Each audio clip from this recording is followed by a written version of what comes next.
At dahil opisenyo ako, tangko raw kung ano makaganapan sa araw ko. Hi guys, ngayon nga ay 169 founding anniversary ng Pamaypayan Festival dito sa bayan ng Lopez, Quezon. At mamaya nga ipapakita ko sa inyo ang mga artistang pupunta dito sa bayan namin.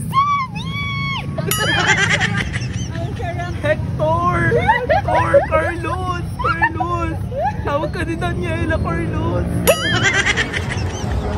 At ngayon nga guys ay gaganapin ang basketball exhibition with bigating mga artista na sila Gab Lagman, Paulo Gumabaw, Onyok Velasco, JC De Vera, Matt Evans, Joko Diaz at Luis Alandi.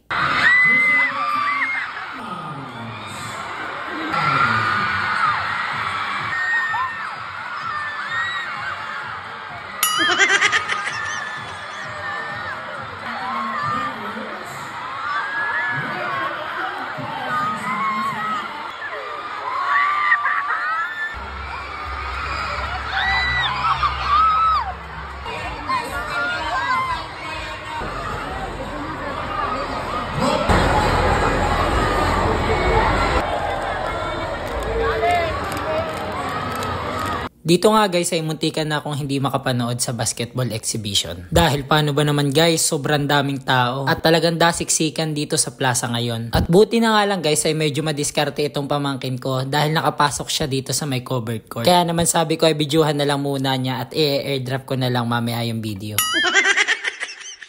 Kaya kung mapapansin ninyo guys sa mga video ay may mga pumapalirit na mga babae. Ay nako, siya yun. Well, balik nga tayo guys sa ating vlog. Ang basketball exhibition nga dito sa Lopez guys ay laban ng mga taga Lopez at syempre ang mga bigatin nating mga artista. Naimbitahan nga sila guys ng ating mga opisyal para makilahok sa Pamaypayan 2025 dito sa bayan ng Lopez. At syempre guys, para mapasaya na rin tayo mga Lopezenyo. Ay minsan lang makakita ng tunay na artista. Ay paano ba naman guys ang mga nag-uuwian dito sa Lopez ay mga artistahin. Dito na nga kami guys nakahanap ng pwesto sa may parting labas ng court. Kaya kung mapapansin niyo ay dalawang angle ng camera ang gamit namin.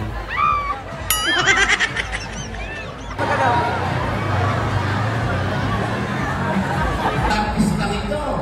Wow! And now number 11, number 11, orchestrating the play, intercepted by Alandi, Aston Velasco. Score is 30-26. Dalawa ang kukunan ni JC De Vera. At dito nga sa part na ito ay kasama nga din ni Joko Diaz ang kanyang anak. Ay palirit na palirit yung pamangkin ko nung makita ito eh. At tingnan nyo naman guys kung gaano karami ang mga pumunta talaga dito sa bayan ng Lopez. Yung iba ay dumayo pa talaga galing sa ibang lugar para masaksihan lamang ang paglalaro ng mga bigating artista. At dito nga sa part na ito ay medyo malapit nang matapos ang laro. Lamang na nga dito ang kupunan ng team artista. Aking nag-ising to the hole. Hindi nakalapay ni Yogo. Balik ang bola. Ganda. At ito na. At fast forward na nga guys. May nakapagsabi nga dito guys sa amin na dito sila maghahapunan sa may Agatas Hotel. Kaya naman dalian kaming sumakay agad ng tricycle para makapunta agad dito.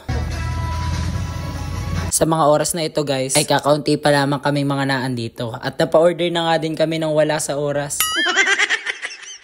Ay paano ba naman kasi guys mag-aantay kami dito tapos wala man lang kaming o-orderin. Kaya napa-order kami dito ng drinks na dark chocolate. At sa part na ito guys ay nagmamadali na nga si Joko Diaz. Halos hindi na kami nakapagpa-picture sa kanya at nakalapit. Ganyan talaga ang buhay ng artista. Talaga binabudget ang bawat oras na ginagamit. Kaya talagang napababay na lamang kami. At dito nga guys medyo dumadami na rin ng tao. Marami na siguro nakalam at nakapansin na andito nga ang mga artista. At ang mga piling artista.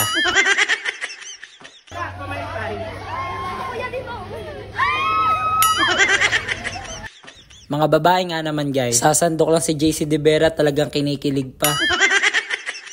At dito nga guys ay sunod-sunod na rin sila lumalabas para maghapunan. Medyo pagod kasi ang mga yan dahil galing pa sa laro.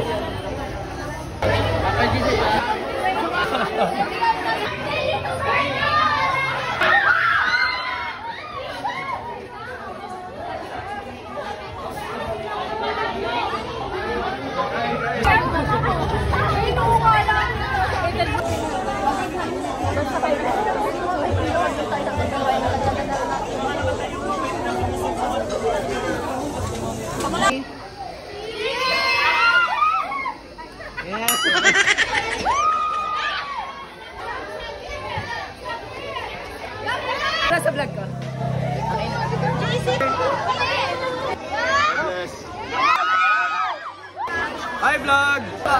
Hi, sa mama ko dyan. I love you, Gab. Picture tayo. Ay, God. Bye-bye! Ay, hala.